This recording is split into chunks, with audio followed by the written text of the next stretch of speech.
of young people may never be able to own their own homes because of a grave housing crisis. Here's why. The average home in the UK now costs 9 times what a typical worker earns.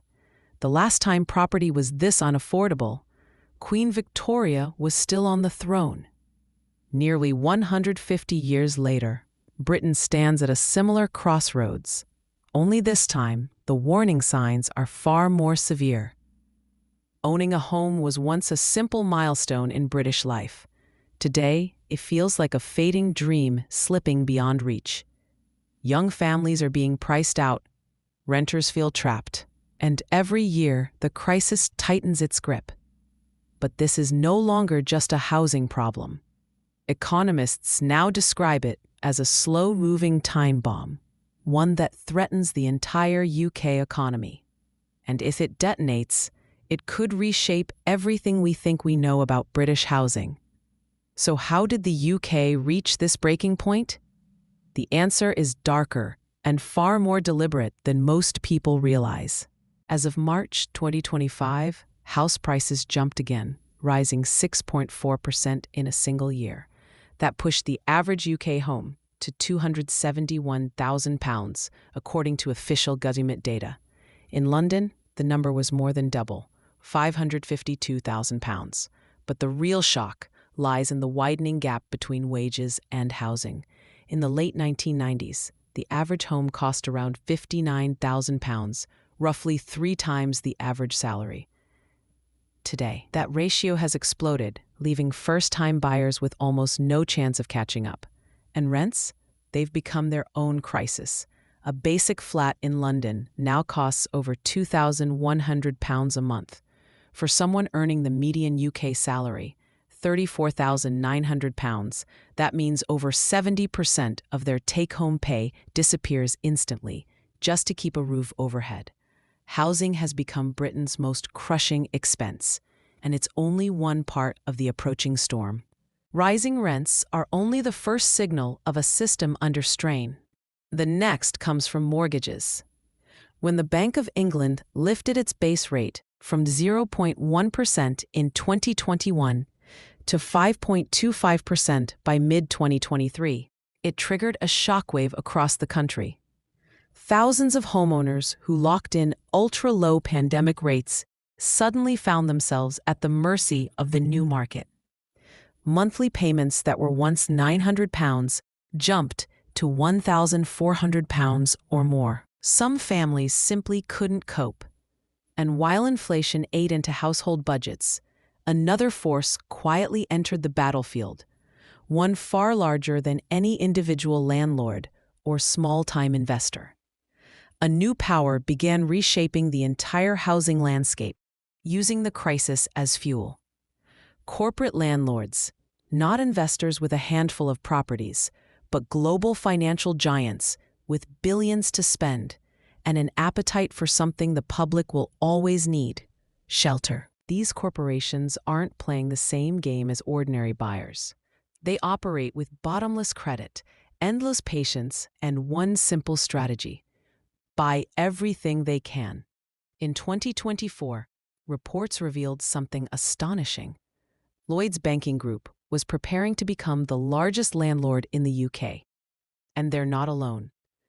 Asset giants with global influence have quietly been purchasing entire blocks of homes, sometimes entire developments, before they even reach the market. Why? Because housing is the safest long-term bet in a turbulent world. People may cut spending during recessions, but they will never stop needing a place to live. Rents rise with inflation, values rise with time, and corporations see no downside, only profit.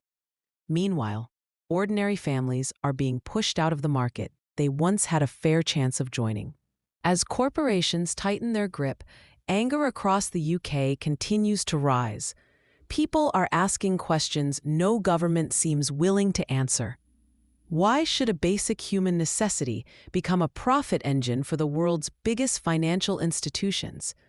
Why has homeownership, a cornerstone of stability, turned into a privilege reserved for the wealthy?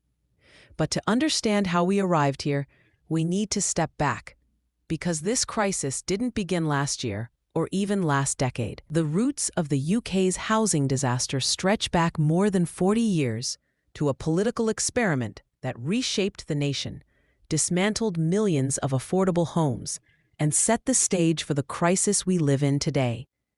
It begins with one moment, one policy, and one prime minister whose decision changed everything. In 1997, buying a home in Britain was difficult, but still possible. House prices were roughly 3.6 times the average salary, and most young couples could realistically save for a deposit within a few years.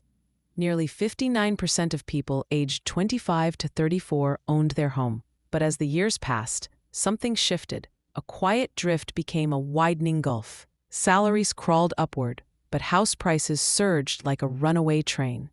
Fast forward to today, and the picture is stark. Homeownership among young adults has collapsed to around 39%. For people under 30, the dream is even further away. Barely 1 in 5 can now hope to buy. Affordability didn't just decline, it evaporated, as if someone had quietly closed the door behind an entire generation. Let's put the numbers side by side. In 1999, the average full-time salary was around £17,800. By 2024, it had risen to about £37,430. Reasonable growth, until you compare it with house prices.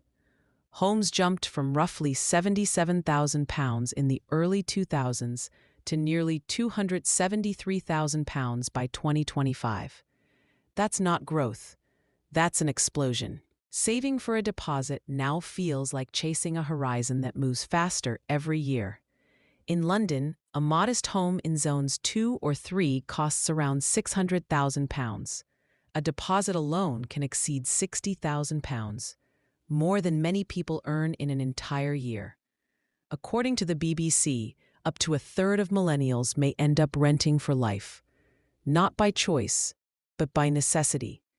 Instead of building equity, millions are sinking their income into someone else's wealth. Home ownership has always been more than bricks and mortar.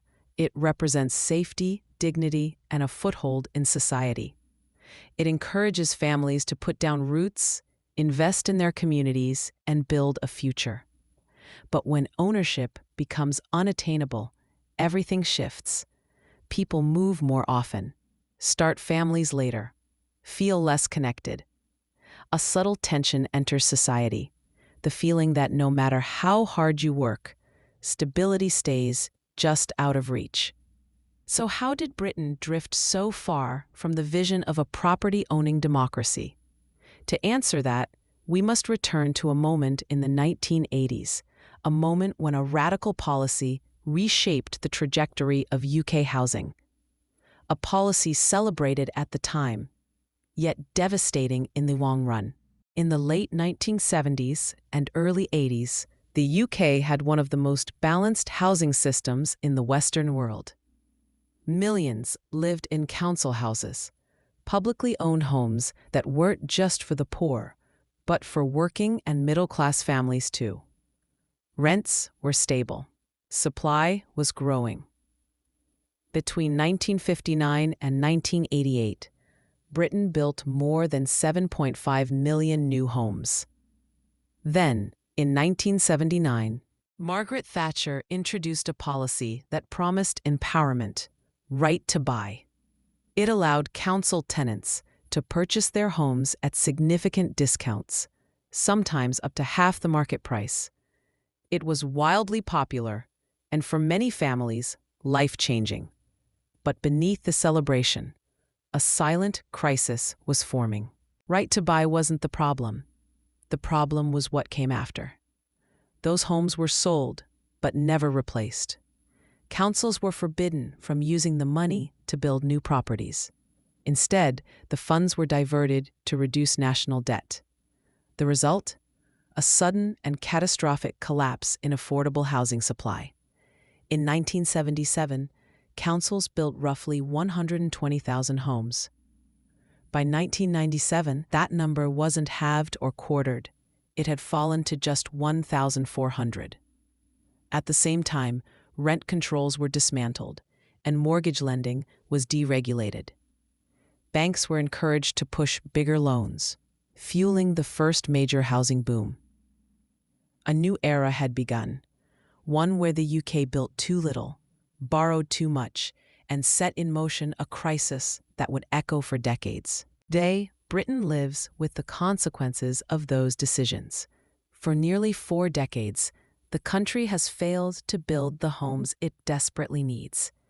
Every year, the population grew, but new housing didn't. The UK requires around 300,000 new homes annually just to keep pace. But most years, it barely manages 160,000 to 180,000. Some years, even less. That shortfall didn't vanish.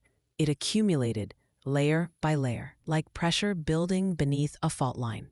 Experts now estimate the UK has a deficit of more than 4 million homes. In simple terms, demand soared, supply stagnated, and prices rose with ruthless precision. The market became a machine that benefited those already inside while shutting